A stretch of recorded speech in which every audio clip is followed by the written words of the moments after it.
Really? No, I'm here. Don't worry. I'm here really. Just realised I was kind of staggering around my room and not here at all. So welcome everyone to the Katie's Arms. Now, I don't know if this Wi-Fi is going to hold. We'll see. People are saying hello, so presumably you can see me. We are in my hotel room, so that's where we are. And I'm about to leave here to go on stage at Newport, whatever, in Wales. So I'm in Wales as we speak. I'm on stage shortly at the comedy podcast thing. So look, I'm not even drinking wine. Virginia is here. Yeah, Red Bull, where's the wine? Exactly, where's the wine? So I don't drink ever before I go on stage. For reasons I can explain. Looking good, thank you very much. I've got my face on. Although I haven't got lip gloss. And frankly, I don't think I could go on a stage without my lip gloss. Hello, you'll have a wine for me, defo wine in the can. I wish it was. I was unsure actually whether I would make the Katie's Arms and whether I was going to have to do an apology. But here I am. So all is well. How are we all doing? Are you all right? Happy Friday. I know. So I'll be on stage later. Yeah, and I think I've got 45 minutes, which is great. Normally my shows, I have 45 minutes-ish and then an interval, and then I'm back on for kind of another 35, 40. This is just a... so I'm just on and off. But I guess topics tonight that I'm hoping to go through, because Wales is essentially like... Xi Jinping, Ping Jing from China would be really, really impressed with the leader of communist Wales. This is now the People's Republic of Wales. Have we got any Welsh people, my darlings? No. So this is the People's Republic of Wales. Drakeford, who runs Wales, allegedly is essentially communist, is a communist at heart. This place, Wales, had one of the worst lockdowns of all of Western Europe. And bear in mind, Australia, but Wales was terrible. Do we have any? No. Oh, somebody's saying my makeup is good. Yay! That's such an achievement for me. I'm shit at makeup. I just kind of guess and throw it on. But thank you, that's very kind. You're Welsh. Right, so you know what I'm talking about. He's an absolute, in my personal opinion. Also, we have to decide on my shoes. We've got gold, which obviously goes with, look, gold. And I know that you're supposed to match things. Look, there's gold. What are these? Are these cranes? I think they're cranes. Look at my sad socks. Have to wear socks under a trainer. Otherwise I get sweaty feet. Don't tell anyone.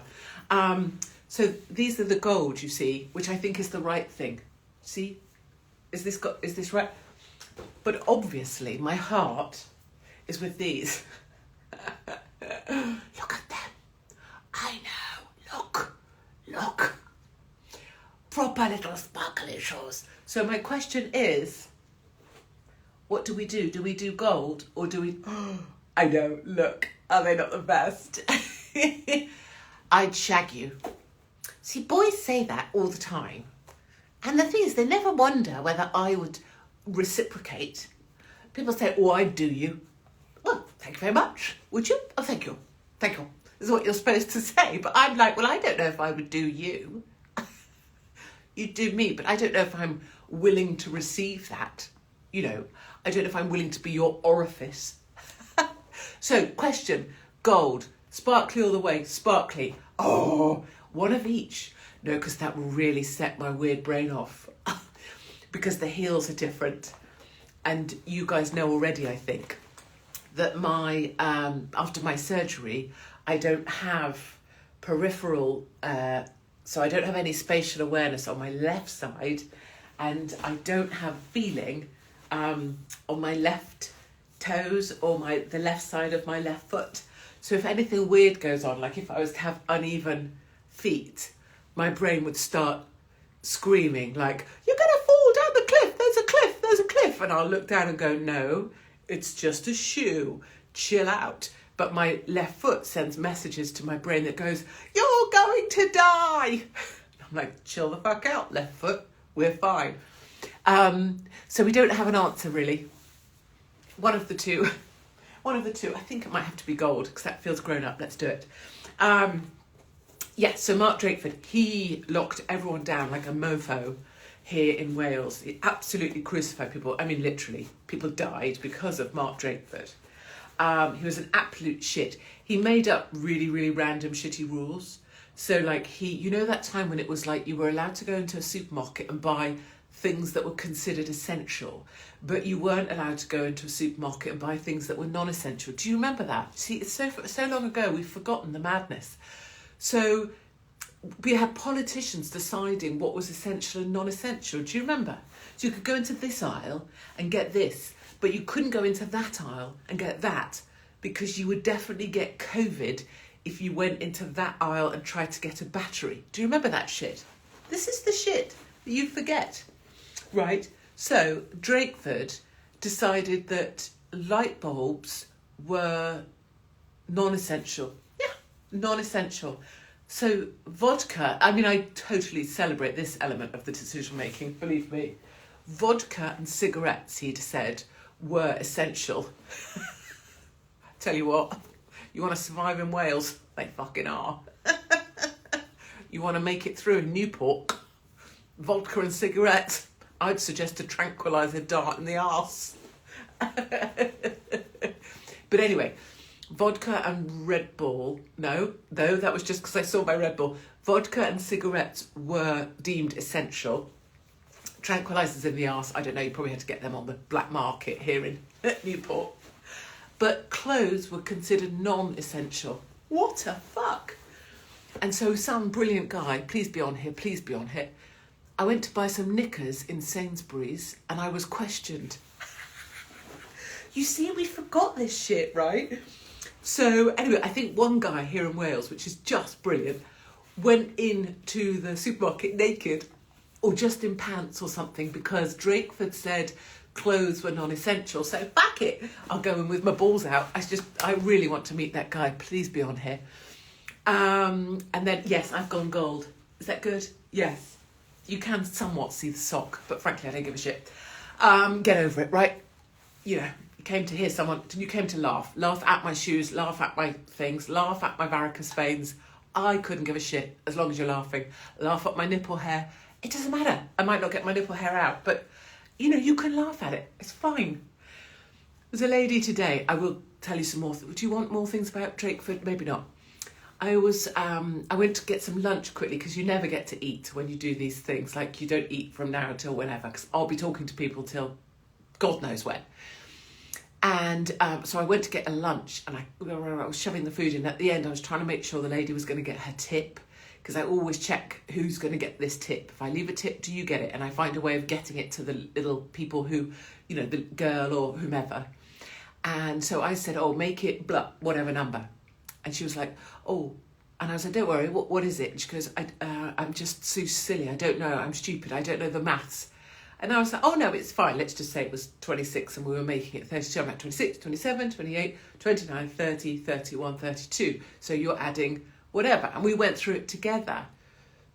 And she was like, oh, yeah, I just felt stupid, like I didn't know. And I was like, that's the benefit of being older, and that's the benefit also of being me and not giving a shit. And I don't doubt probably she felt a little bit under pressure or whatever because she was trying to do her job, and I'd said make it this and you've got to work out what's the difference between this and this and you're on the spot. But I'm like, don't do that, just go boldly, go 26, 27, 28, 29. And I said to the lovely girl, you know, this is the benefit of being old, right? Is that it doesn't matter anymore. Someone thinks you can't do math. Doesn't matter, maths are here. It doesn't matter. Just do your working. Don't. This is to young people out here. Right, hold on. I'm having a... I know, it's tragic. To young people, or anybody, or ladies in particular, or anyone, young men. Now we've decided it's everyone. I'm like, this goes out to ladies. No. Girls, no. Boys, no. In fact, it goes out to everyone, right? Don't approach something thinking, oh, I don't know if I can. Oh, she wants to pay this much. I don't know what the difference is. Just say, oh, hold on, let me work that out. What's the difference? Just say it. Don't start off by thinking someone's going to think you're stupid if you don't know that. Let them. So what? Let them think you're stupid. You're not stupid. You're just trying to do a job. You're under pressure. You've got a lot of things going on. Get them to help you. If someone wants shit from you, like someone is asking, give me 4 beers now. What do you mean you haven't got any Stella? Fuck's sake. Just say, I get it. It's really annoying. Which beer would you like from what we have got? You pick, I'll find it for you. Make them own that stuff. Don't put yourself down. You're not stupid. Do you see what I'm saying? That's. Anyway, that just came to me. What else did Drakeford do, the little twat here, communist Drakeford? Oh yes, so he locked himself in his garden shed whilst he was locking everyone else down and still being able to go out and about because he's a politician. So he locked himself in his garden shed at night, not sleeping in his house so that he wouldn't kill off his family. Shouldn't laugh. But Mr. Drakeford is now a widower. So we can say, can't we, that if he had to have lockdown again, he wouldn't have to sleep in his shed this time. I won't get started about his son. Do you know? You know about his son. Let's just say there was a competition for a parenting award. And it was between Mrs. Schofield and Drakeford here in Wales. I'm not sure who would get it. I'm saying that because obviously I don't hold myself up as any kind of, great arbiter of what parenting is. But, his son's a bit of a... That's so childish, isn't it? That is no way to do an impression of a rapist, is it? Because it's a serious matter. And I know it's a serious matter. And obviously no one would do an impression of a rapist by going... But anyway, so the latest thing to scare you all with is, what is it called? Global boiling. What was that? Oh, that was a shiver. Hold on. How do you do a boil? I don't know. What's a boil? I need a physical manifestation of a boil. So, we've gone from global warming... climate change, global warming, We've gone straight to global boiling. That was a better noise. Can I just say a couple of things on that? Number one, what happened to the simmer? Because you put a pan on, and you put some water in it, and you warm it, right? Warmy. Okay, fine, we're fine. Global warming, fine. I mean, I think it's a load of bullshit, but that's fine. We'll just go with it for a minute. Greta Thunberg. And then they've gone to boiling. Global boiling. Like that. Well, there would have been, I know, because I am virtually Nigella, there would have been a simmer, right? Before the boil, there would have been a simmer.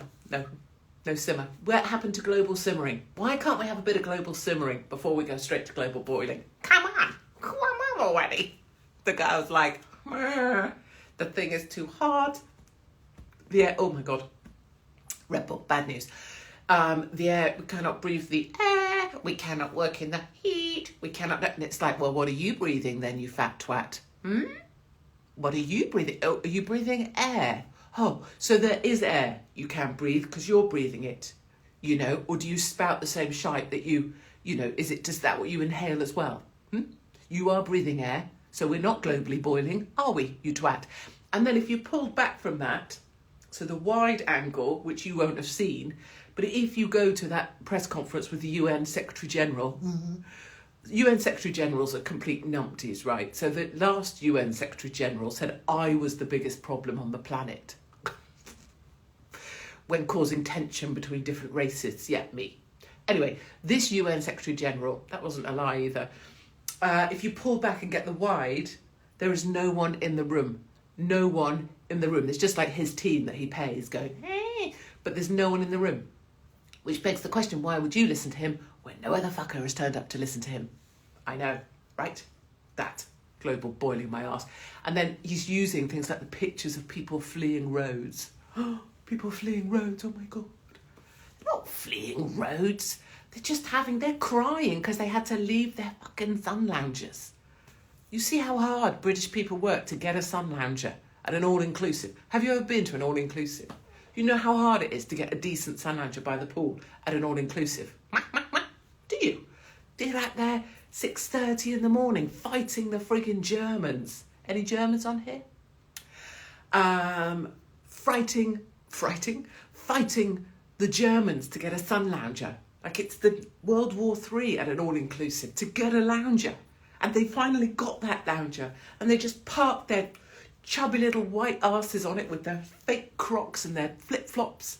And then some climate twat has an arson moment in the mountains above the resort. And now they've got to leave the bastard sun lounger that they've just bastard got. That's why they're crying. Daily Mail's like, ring of fire. Which took me to some horrific memories of hemorrhoids that I had recently. We'll do that on another episode. People fleeing, crying. They're not crying because of climate change or climate boiling. They're crying because they had to leave their lounger. Same with the kids. Distraught kids. Flip-flops. Rucksack casually over one shoulder. Primark t-shirt all askew. They're not crying because they're frightened of the fire. They're crying because they had to leave the all-day pancake bar. And God love them. I'm with them. I'd be crying as well. In fact, they're frightened that they're going to get repatriated to bloody Britain. They just sought asylum in an all-inclusive in Rhodes. These are asylum seekers from the UK. It's that shit. We're seeking asylum in Rhodes and they just got it. An all-inclusive resort. These are asylum seekers. And they just got their buffet. They just got their lounge. Just started to get the first bit of burn that you always get there and your armpit bit and this bit. It never sees the sun. And the side bit as well. Always a burn. Just started. And then bastard fires. They can get repatriated to the UK. We can't repatriate a friggin' dinghy boat dude that comes over. We're not allowed to send them to Rwanda. But these British asylum seekers who are seeking asylum from the cost of living crisis, they've been repatriated by, I don't know, EasyJet. Faster than you can say boo. Not crying because of the climate. They're crying because in our country we've got security tags around a fucking block of cheese. That's why they're crying. Okay. That's my explanation for Rhodes. Oh, it's been a lot, hasn't it? How is everyone doing? They're doing all right. Am I okay? Yeah, no, I'm fine. This is normal. It's just how I am. Yeah. This is me.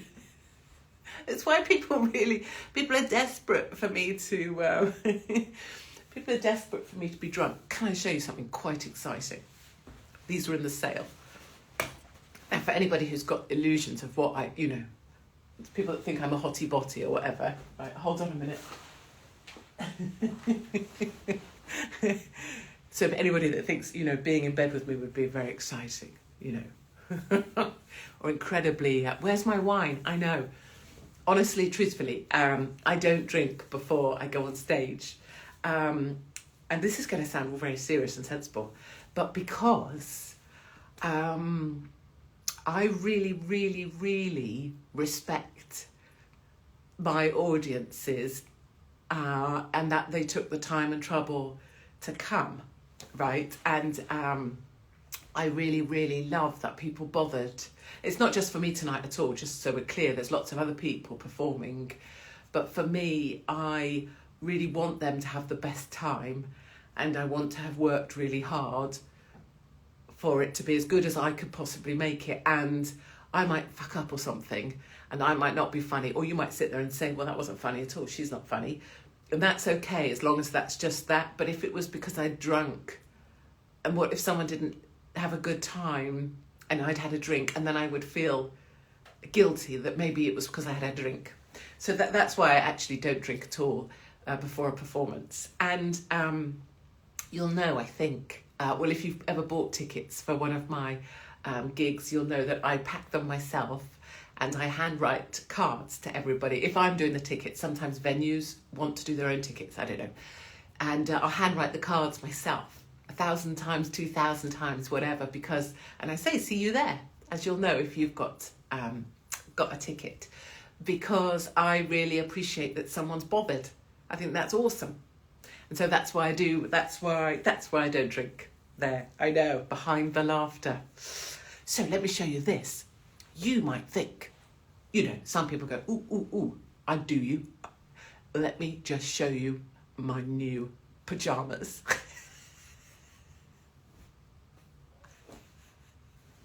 They're not even my colour.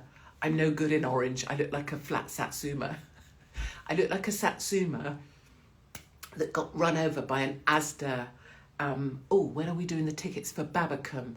Yes, I don't know if that's me or the venue, and I know we're running low. We've sold out in Blackburn, we're sold out on the Wirral, we're sold out, and we haven't even released dates properly yet, so I'm terrified that there aren't going to be enough tickets. But the release dates, oh yes, I'll tell you two things before I talk about my pyjamas. If you can, and if you've got a minute, and you guys were amazing at this last week, Katie's, K-A-T-I-E-S, Katie's Arms, .com, okay, katiesarms.com. If you've got time, can you go on there? Just put your email in. I always say this, but we'll never sell it. We'll never try and flog you anything. It's just lovely, Mark. And when we get the tickets ready next week for all the venues, we've got 20 venues for the Infectious Tour. You guys will know about them first because they'll sell out because you buggers are epic. And so the Infectious Tour is coming. I've been infectious on a number of times in my life. Impetigo. I have told you about this before, haven't I? When I got impetigo, was bad. It was really unfortunate. All of these, I had blisters all the way down here, all the way here, all the way here, all these blisters. Do you know? Have you ever had impetigo? Anybody? Everyone's like, come to Scotland, come to Belfast. Impetigo, so it was all down here and they were pustulating blisters. And at the time I was working as a barmaid. So I was this barmaid with like this coming down here. Like something out of Tudor England. So, yes, look. I know my legs are ridiculously long. Look, actually, watch this. These are my legs.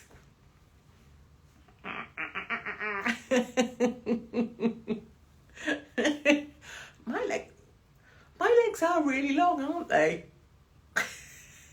So anyway, the point is that this is my crotch end. Look how far I have to go to find a foot. I didn't know my legs were that long. So the point is, in these, when I have the full outfit on, can you even imagine? I look like a Satsuma that's got run over by an Asda lorry. Because it's all just very long and flat and orange. Or maybe more like a carrot. But let me tell you, shall I wear them to my next gig? No, that's a terrible idea. I got them online in the sale, obviously, because no other fucker wanted to look like a Satsuma or a stripy carrot. But actually they're organic cotton. Yeah, so, fuck it. I'm totally saving the fucking planet with every pyjama. Yeah, it's so organic. Look, I just touched them on my skin and I can tell. Never been a chemical near them. Or I give a shit. Frankly, I don't care if whatever that's made of grew out of pure acid. I don't give a shit. As long as they're comfy. That's another bit of my show tonight. Hopefully I want to get to a bit about, women's aspiration for a day. Our destination for the day, really, is that we're trying to get to the point. Where's Wally? Yeah, I know. That's why I'm telling you, I'm so hot. You should see me at night. shimmying to the bathroom for a wee, dressed as a carrot. Yes, women, I believe, I'm going to assert, our destination in a day, our dream is getting to the point where we've got our jimmies on, isn't it? Our aim for a day, let me see. Hi from New Zealand. Hi. Our aim in the day is to get to the point where we've got our jimmies on. No underwear, just our jimmies. On the sofa, glass of wine, maybe a few crisps and some cheese. Huh? That's the destination we're aiming for. And every other thing in our day is really just about absolutely. There we are. Absolutely. That's our aim. And when we hit that point, we're just like, whew, on the sofa, glass of wine, crisps, cheese, and then you've got to have some chocolate because you need something sweet. And then you need something cheesy. Steady. That's, yes. See, women. Yes, exactly. Right, get that off, done. Boom. Have a little scritch about. Men don't have that, do they? I'm trying to see. Let's do it, Katie. PJ party. Bra off, pyjamas on. Yes. Naked in a tin of Stella. I think that was a male interpretation. Absolutely. I can't even read what... For men, it's taking your boxers off. I can't even read what someone wrote, but it was very funny. Would have me arrested by the West Midlands police in about 2.4 seconds. Men just scratch their balls. Yeah, men have that with underwear as well. Do they? I guess. Just scratch your bollocks. But then you don't really have such a pyjama love, do you, that we do? I stopped wearing underwear too hot under the... Oh, it moved too fast for me to see, but I thought it said cabbage. No, it can't be. You can't be describing a bit of your body as a cabbage. Too hot under the cleavage, maybe. Yeah, we'll talk about sensible things another day. You, Les, little frickin' prick, little tiny nipple height, frickin' mayor of London, the lying little festering turd. We could talk about him another day, but he hasn't won this yet. This is not over. I'm excited for the mayoral competition because Susan Hall will get rid of you, Les. Labour know it's not a vote winner, and this is some bullshit right here. And that guy, I've been listening to Londoners. No, you haven't. You spank wanky muppet. You've been spending 6 billion quid self-promoting, and let me tell you this, you're still 5'2". And I cannot stand you. See, that's why we mustn't get to this. Because I'm supposed to be getting my funny bones on, not going there. Tonight is wine night, I know. So who or what annoyed me this week? Oh, Sadiq Khan annoyed me. Oh, the judge that allowed access to the hotel in Llanelli annoyed me this week. Anybody that annoys me that parks in a child's space and looks kind of smug because maybe they've got a kid's chair in their car and they think that gives them permission to park closer, when in fact usually they're a chumbawamba, so they could do with the walk anyway. Doctors' surgeries and people queuing up. Are people queuing up at pharmacists to get their prescription? And it's like, how many fucking tablets do you need? And if you need that many fucking tablets, do you really want to be alive anyway? And if your purpose in life is queuing up at the pharmacy to get tablets, what is the purpose of your life? And old people who seem to think they're in a rush. You're old. What are you in a rush for? You've got not that much going on. You're retired. Stop rushing. Stop telling me you're so busy when you're clearly retired. Do you see? You don't want to go there. Okay. It's a lot. It's a lot being me. Love you. I've got to go because I've got to have a wee. I've got to think about what I'm going to say, and I've got to go and get on stage. Please could I ask for you just to sign up to Katie's Arms if you want occasionally to hear from us, or you want to come and join us on the road. And I always say, two things. One, it's not about me at all. It's always about the room. It's all about coming to a room full of people who don't give a shit what you think, what you believe, where you come from, how big you are, how small you are, how old you are, how young you are, how straight, how gay. What, no one gives a single shit. They just want you to be okay, and they will look after you all night, and it will be like coming to a wedding, but sort of a great wedding where you like everyone, not with the relatives that you think are twats. That. The second thing is our gigs, your gigs, have the highest number of single tickets sold that any venue ever sees. So we get calls saying, well, it's weird, we've got like 60 people coming on their own. And I'm like, oh, no, that's normal. Because so many people, A, can't say that they maybe, want to come to something of mine because they'll get, nagged at by some fucker. Or people have been cast out by their family and their friends, or actually would just prefer to come alone and not have to babysit someone who doesn't like people who just want everyone to be all right.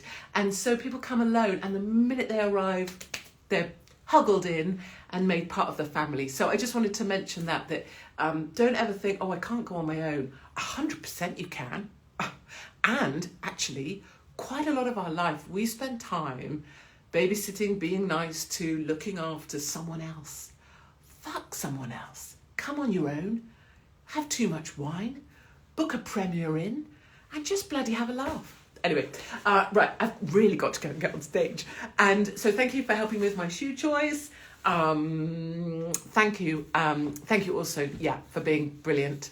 Thanks for all the comments. Thanks for all the support. Thanks for, crashing these videos through numbers that are quite terrifying, but that's brilliant. And please know from me, thank you for all the good luck. Please know that anytime that you feel like you're on your own, you're not. And I know that tonight 400 people, 500, I don't know how many, you're never alone, that we are many and that we are stronger together. Okay, I'll see you somewhere on the road, or I'll see you on a stage, or I'll see you here at the Katie's Arms next week. Okay, bye-bye.